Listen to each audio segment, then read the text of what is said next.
I have cough drops at the ready.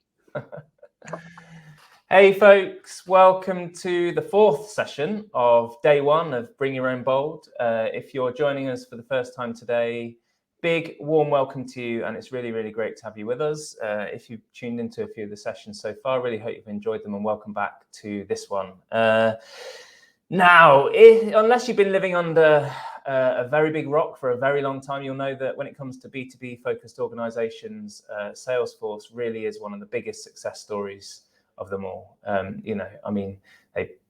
Jessica might correct me on this, but they invented the concept of SaaS back in 1999 with the launch of their CRM. I'm pretty sure I'm right in saying that, which is a pretty big deal to say the least. But fast forward to more recent times, and as you'd expect from such a progressive bunch of visionaries, AI has been deeply integrated into the Salesforce culture for quite some time. But you know, here we are, 2023. Everyone's selling AI now, and to remain the market leader, Salesforce had to not only kind of just sell AI, but be the AI company to its core, completely rebuilding the way the company works and acts. And my guest today is here with me. Jessica Bognar is a veteran member of the creative team at Salesforce, and has really been on the ground at ground level through all of the stages of Salesforce's reinvention. So this session really, and I'm so looking forward to this, so exciting, is to really find out how Jessica and her team have not only shepherded one of the world's most innovative companies through such major change, but really harnessed that change to drive even more creative innovation. And I'm so delighted to welcome you, Jessica. How are you doing? Hi, good. Nice to see you again. I hope you're okay. I know you're a little bit under the weather, so thank you. Yes, apologies to everyone for any hacking or needing to go on mute for a second. That's cool. Well, listen, thank you again, and let's dive straight into it, really. So, when were you kind of first made aware? When was it made aware to you and your team that Salesforce was really making that major pivot to go all in on AI? Yeah. Probably early spring of this year. We had been working on the latest iteration of our product brand campaign since late last year. We'd been working on it for like 4 or 5 months. We were like, yes, we're ready to launch some new TV, we're ready to launch some new stuff. And then we got called into a meeting with our EVP, and he was like, stop everything. We got to completely change this company, throw out everything you just did. And we're like, okay. So right around probably like March, April was when we knew something was up. We were hearing it in the news, started trickling around the company. So, yeah. And I suppose when something like that happens, because this is, as I said before, it's one of the biggest companies in the world, definitely one of the biggest B2B companies in the world. When something like that happens, how do you kind of feel personally? Do you see it as exciting, like this is going to be amazing, or because it's that much of a big deal, is it a little unnerving for you? It was a really interesting time of year. I think a lot of people could relate. Like earlier this year, there were a lot of layoffs. There was a lot going on in the industry and advertising and in tech, specifically in the Bay Area. So everybody was a little off kilter in general. There had been layoffs at Salesforce as well. So at that time, it was like, what, then throw this, huge pivot as a company on top of that. So it was kind of like, okay, everybody's got to go with the flow here and figure out first what exactly is happening, and then second, how is this an opportunity as creative to solve a problem? And in terms of those creatives at the business, I mean, how big is your creative team? Yeah, my team is small. The creative team at large is like 300 people, but the brand creative team is very small. And my team specifically is only made up of about 9 people. So, not that many people to execute on a really big visionary thing for the company. Yeah. Wow. And then and then what happens next? So within that kind of your team of 9, you've got this quite kind of daunting news, I suppose. Broken. You've had a chance. What do you do as a team to kind of get together, unpick it, and then start to make sense of what it means from your point of view? What were the kind of steps that you took? Yeah, I mean, first understanding the benefit of working in-house is you really understand how the business works, and it helps you solve problems faster as a creative, and understanding like what exactly is Salesforce going through right now of, okay, for 20 something years we've been CRM company. That's how we position ourselves, and all of a sudden overnight we're positioning ourselves as an AI company, and like what does that exactly mean? And it meant we're actually rebuilding all of our products to be built by AI and be AI forward. And it's not just like a messaging play, it's not just a marketing play, it's rebuilding the whole company so that we don't end up. It was communicated to us, if we don't get this moment right, we're going to be a blockbuster. If we don't nail it right now, like in all of our history, we've had pretty much not smooth sailing, but smooth sailing. But at this moment, if we don't get it right, this could be it for us. So we got to get it right. So it was really important for us to understand, like, okay, how are the products working? What are we really saying? And also, kind of just going back to old school creative thinking of like, what is the problem we're actually trying to solve? Yeah, I mean, that's a big old problem to solve, but it is exactly what you said. Yeah. It's not creativity in the traditional sense of, I suppose, maybe not so much the traditional sense, but creativity is fundamentally about problem solving, isn't it? And I suppose when you have a problem of this magnitude, then the problem solving just becomes even more kind of magnified, I suppose. But I kind of, what was the immediate impact from a brand point of view? So obviously, Salesforce brand is something that has been honed and developed, extensively over the years and really kind of fine-tuned. Were you kind of thinking at that point that this is kind of up in the air, or were you thinking actually this is the backbone of what makes us who we are? We just need to kind of make some tweaks, twist. Yeah, it was interesting because we definitely focused on, okay, we need to get these AI messages out here and like what that means for Salesforce. And in the history of Salesforce, we've only done 2 or 3 brand campaigns. So we're still pretty young at that level. And it just kind of worked out that we had these 2 really interesting ideas solving problems for AI that we've launched within the last year. The first being kind of that thought leadership level, the work that we're doing with Matthew McConaughey, where we're really asking the questions around ethical use of AI and kind of setting ourselves up as a trusted leader of like, we're asking these questions. We know there's this fear. We know that we need to use it correctly. And like, so we're out there asking these questions. So that's one campaign. And then the campaign that my team is directly working on is we still got to sell product. So we are talking about the problem we were solving is like, you know what? Like, everyone's afraid that AI is taking their jobs. If you drive around the Bay Area, you see all these startup billboards and they're all just like shouting AI at you. And we're like, okay, we can't just shout AI. Like, what are we actually doing with these products, and how AI can't work without humans. We still have to have the vision. We still have to do the things with it. And that's really what we saw in demonstrating what our products do. So the campaign we came up with, our AI products are called Einstein. And so our campaign is around that everyone can be an Einstein when they use Salesforce Einstein AI, because you're in charge, you're using it, it's empowering your employees. And so we kind of set up these 2 campaigns to play off. One is kind of asking the questions and the other is answering the questions with how. And so really that's how we've been approaching it creatively, is thinking about they're both kind of solving that human questions and problems that we're asking. Yeah, absolutely. And in terms of how you came to that point, so as you mentioned, you don't do that many brand campaigns historically. Yeah. Obviously, within the organization, there are conversations around the existential kind of future of Salesforce, so to speak. Yeah. How do you go from that to deciding, right, okay, the answer is, a major brand campaign? And then I suppose my other question to follow on from that is, in a business like Salesforce, who do you collaborate with to get that done? Yeah.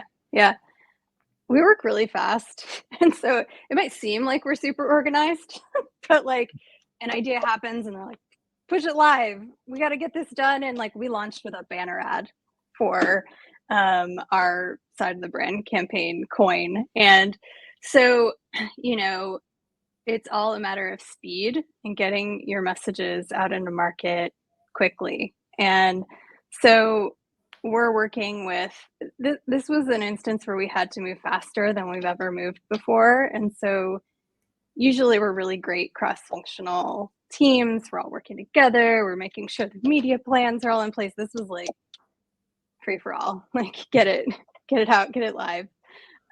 So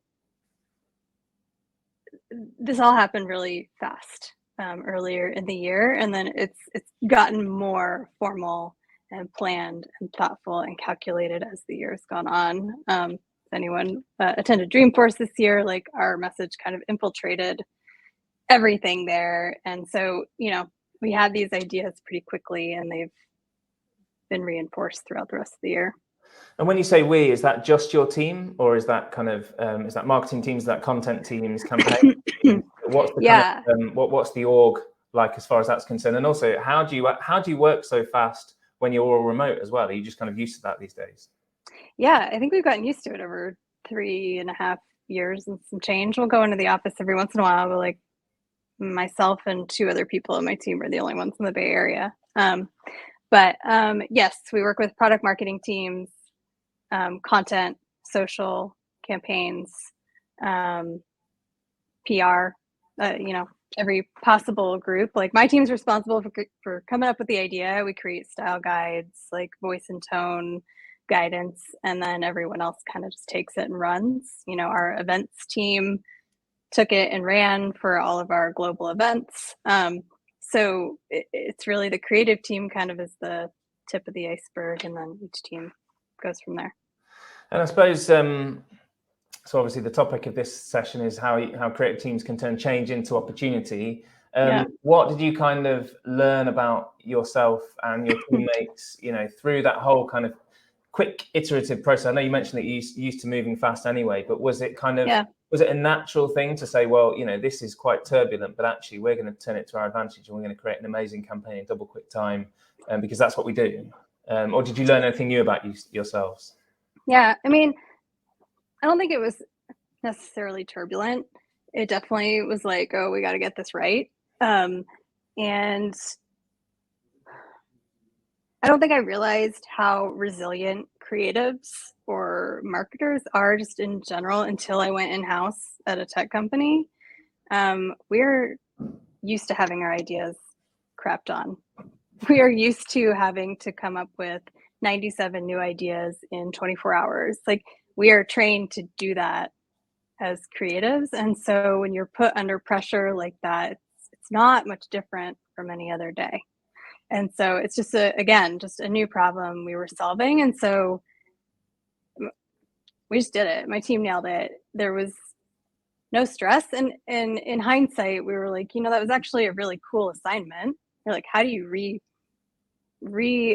position one of the world's largest tech companies to something it had never done before? So it was a pretty cool assignment. It's still a pretty cool assignment. We're now still like fleshing out all of our campaigns and investing more in them. So it didn't feel hard. It was hard, but it didn't feel hard. Like maybe the brief was clear.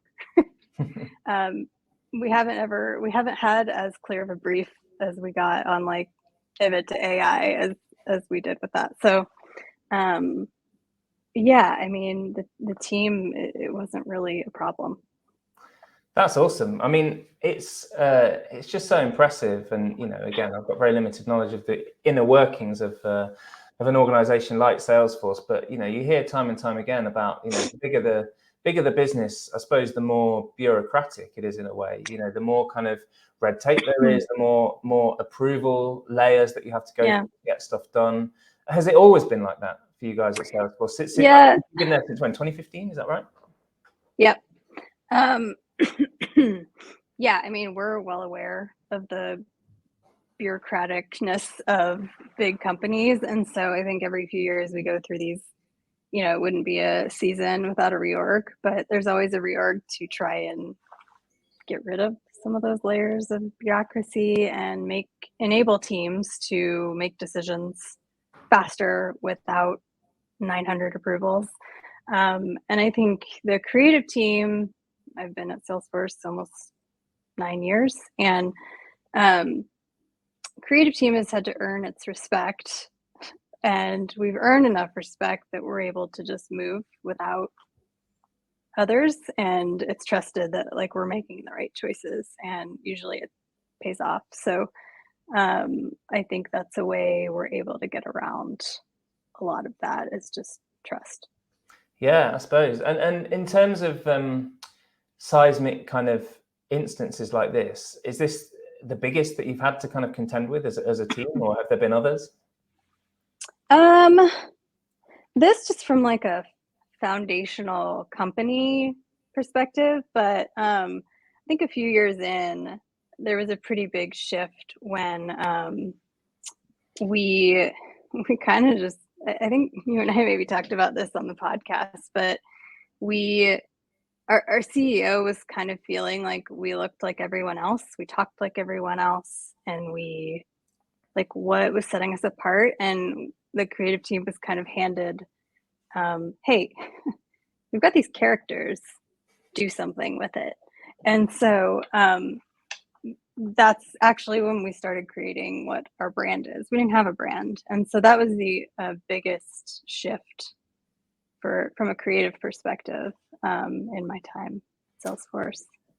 Yeah, I do remember talking about it on the podcast. For those who are just tuning in, Jessica and I had a wonderful chat on our podcast called The Changemakers, which you can find on all of the podcast platforms, to be honest, but it's well worth a listen. We dive into a lot of that stuff, actually, in terms of, when Salesforce didn't have a brand. I mean, it sounds crazy to think about that, but there was a time, I know you and your team have been really instrumental in pulling all that together. Yeah.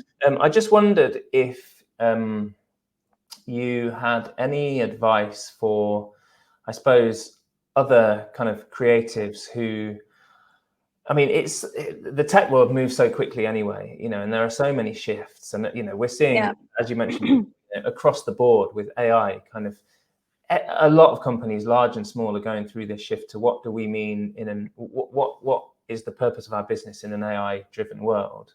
Do you have any advice at all for other creatives, no matter how big their business is or small, who are kind of who've just embarking on the journey that you embarked on, where the news breaks and all of a sudden you're thinking, we don't have Matthew McConaughey on the end of the line. I wish we did. Maybe we don't quite have the budget or the clout or the industry kind of recognition, but we need to take our business into a completely different direction. And we, as creatives responsible for brand, need to lead on the brand side of things. What would you say to those folks? Yeah, I mean, to be honest, it's going back to the fundamental basics of advertising, of like, what is the problem you're trying to solve, and what is the human truth that you can land on that will resonate with people. And it's as simple as that. And also, for me, it's I spent years stressing out about change, and if you just take a go with the flow mindset, you're like, all right, what's it going to be today? And that's kind of how my team has been and the creative team has been, because we're so used to things changing on a dime that you just have to go with it and take it as an opportunity, and not being so precious about work dying, and seeing it as an opportunity to help the company you work for. So, I'm an older millennial. I wasn't like super, I'm not up to date on all the cool things. I'm not on TikTok. But we were like, I guess we should buy some Midjourney licenses. So we just, we dove into playing around with stuff. We're like, how do we, our teams are using AI to create some of the stuff in the Matthew McConaughey ads. We're using AI to like help us concept, like, how do we, let's put in the radio script we just wrote, like, what would AI do with it? And just, playing around with it, and just being open to that versus being agitated that there's yet another thing in our way of being creative. It's not really in our way of being creative. I think that's a really good point, actually, to be honest, which is, and again, it's fundamental to the topic of this discussion, really. But as creatives, you guys are problem solvers, you're natural problem solvers. And that's such a skill that can apply to the smallest problems. It could be a tiny, tiny little tweak to something that's not quite right, or the biggest problems. Our business is fundamentally shifting and we need our brand to shift with it. How do we do that? That's a pretty game-changing problem. But ultimately, that's what creatives are in business for, to solve problems. Right. So I think that's really comes back to where creative teams can turn change into opportunity. And I think it's a really good point that you made about not necessarily kind of panicking or thinking, wow, this is so exciting that I can't deal with it, but actually you can deal with it because you're a problem solver. I think that's what you're getting at, but if so, then totally. Absolutely. Listen, we've got time for a couple of questions, which there's been quite a few that have come in, to be honest. So I gave myself a little bit more than the 5 minutes I left in the last session, and we didn't quite have time for that many. I've got a question here that says, how did you build that respect internally to kind of, I know you touched on it, that you've built, a degree of respect internally about being able to kind of move more on your own. But the question kind of alludes to, how did that happen? How did you do that? Yeah. I would say so I've been at Salesforce almost 9 years, maybe at least 5 years of that time. Being a creative director was maybe 25% of my job. And the other 75% was being a teacher to people that were not creatives and being a good partner and building relationships with product marketers, people that hadn't necessarily worked on big brand campaigns, like the people coming from the agency world into these in-house creative departments that had done that a million times. So just being humble and not being a jerk, being I can't believe nobody knows how to do this. And, leading by example and showing over and over and over, here's what great ideas are. Here's how we do it. Here's how you can be a good partner to us. So just chipping away at that over many, many years.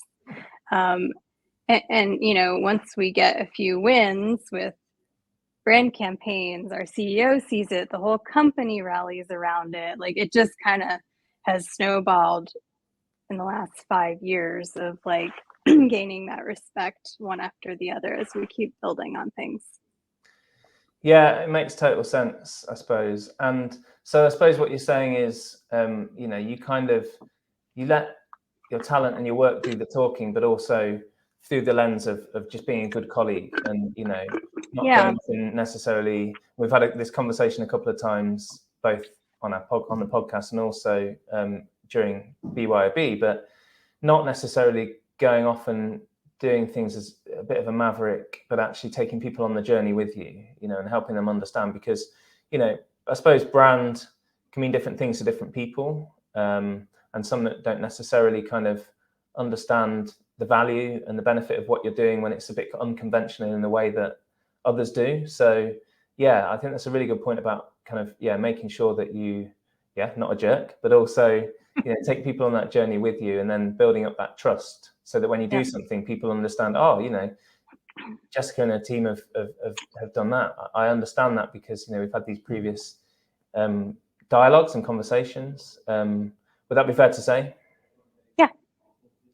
Excellent stuff. I think you just answered this question. Great. Do you ring fence time in your team to experiment with AI tools? How do you get time in your busy day to day? I suppose you didn't answer the second part of that. There's a couple art directors on my team that proactively just have used all the things. We don't have specific time set up. My counterpart, the other side of the brand team, they did an hour long kind of just creative community chat around how they used AI for the Ask More of AI campaign with Matthew McConaughey, what tools they started using, how they were doing some of the social posts. So it's really been a lot of sharing within the creative team of like, what are the barriers?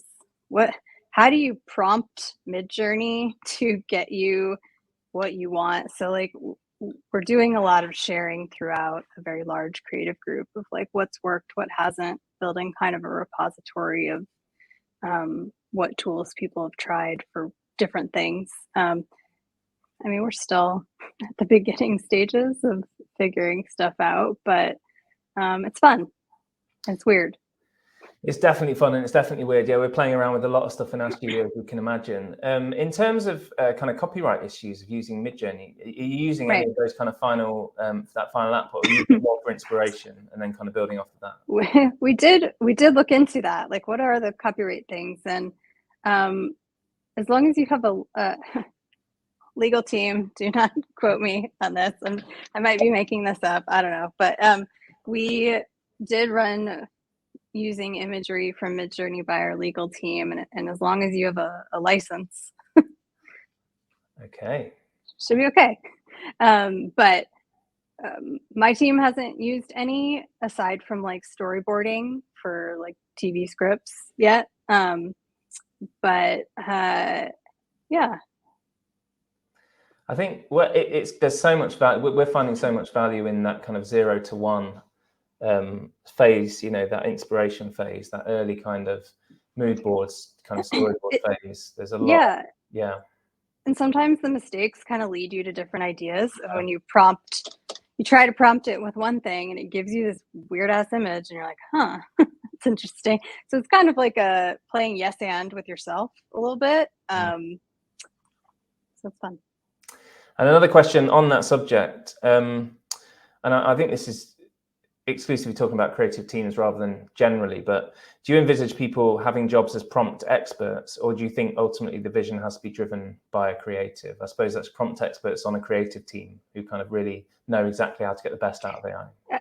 Yeah, there's probably different uses, you know, like my team is not experts in content.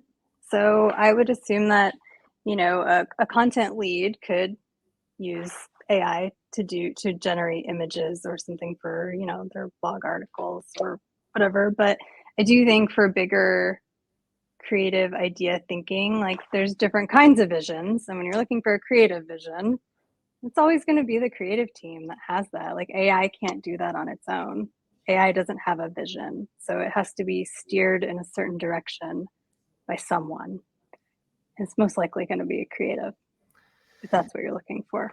Yeah, and I agree with that. I think ultimately, you know, it's another tool at the end of the day. You know, when Photoshop came along, you know, and the first Adobe products, you know, it was a bit of a seismic shift, obviously, in comparison to what we're going through now. But ultimately, it was a tool that designers and creatives had to learn to kind of work with, but not necessarily. It was never going to come along and replace anything. And I suppose it's really the same now. I think the context is slightly different, but ultimately, if you look at it as just another tool, then I think learning to master that tool, you know, rather than kind of hiring prompt engineers, you know, I think it's the part of the fun is becoming an expert prompt engineer, so to speak, you know. Yeah, it's just like learning how to use Photoshop. You learn it and it starts just being ingrained in your everyday.